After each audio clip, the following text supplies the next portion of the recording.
22-3-2026 তারিখে জ্যোতিষশাস্ত্র মতে গ্রহদের অবস্থান। চন্দ্র অবস্থান করবে মেষ রাশিতে ভরণী নক্ষত্রে। তৃতীয় স্থান মিথুন রাশিতে বৃহস্পতি অবস্থান করবে পুনর্বসু নক্ষত্রে। পঞ্চম স্থান সিংহ রাশিতে কেতু পূর্ব ফাল্গুনী নক্ষত্রে অবস্থান করবে।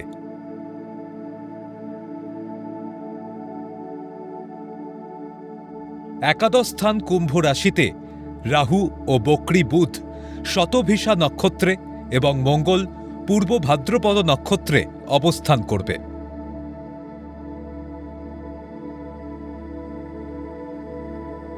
দ্বাদশ স্থান মীন রাশিতে তুঙ্গস্থ শুক্র রেবতী নক্ষত্রে ও শনি অবস্থান করবে উত্তর ভাদ্রপদ নক্ষত্রে